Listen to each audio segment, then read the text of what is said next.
পৃথিবীর অবস্থা সম্পর্কে বেশ কিছু কাল থেকে আমি বলছি। পূর্বে ধারণা ছিল যে শুধু ইউরোপ এবং পাশ্চাত্যের অন্যান্য দেশের শিকার হবে, তারা তো এর শিকার হচ্ছেই, কিন্তু স্বয়ং ইসলামী দেশগুলো এর কারণ হয়ে আছে।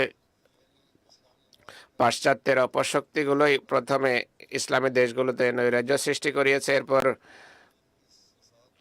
ধীরে ধীরে এই ফাসাদ এবং নৈরাজ্যকে তারা হাওয়া দিয়েছে আর উস্কে দিয়েছে। এই নৈরাজ্য তারা নিজেরাই উস্কে দিয়েছে।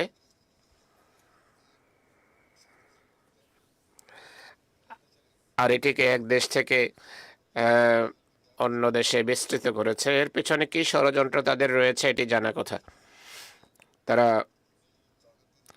শক্তির অপব্যবহার করে এসব দেশের প্রাকৃতিক উৎসকে করতলগত করতে চায় আর নিজেদের ব্যবহারাধীন আনতে চায়। যদিও কিছু আরব দেশের কাছে ধন সম্পদও তো আছে, যেভাবে বললাম, কিন্তু তা সত্ত্বেও পাশ্চাত্যের এই অপশক্তিগুলো তাদেরকে নিজেদের অধীনস্থ করে রেখেছে। আমি মানুষের সামনে কথাগুলো অনেক দিন থেকে বলে আসছি, আর আহমদীদের সামনেও আর স্বজনদের সামনেও, আর এর ফলাফল আজকে আমরা দেখতে পাচ্ছি পরিষ্কারভাবে, স্পষ্টভাবে।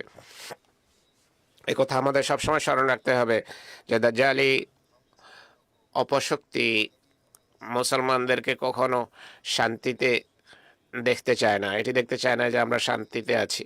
তাদের আসলে এজেন্ডাই হলো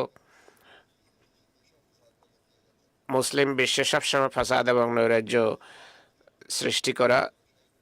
দাজ্জালি অপশক্তি সবসময় প্রতারিত করে আসছে যে আরব দেশ যেখানে তেল সম্পদ রয়েছে বা অন্যান্য প্রাকৃতিক সম্পদ রয়েছে, আমরা শান্তি প্রতিষ্ঠার জন্য তোমাদের সাথে চুক্তি করব বা চুক্তি করছি, কিন্তু সত্যিকার অর্থে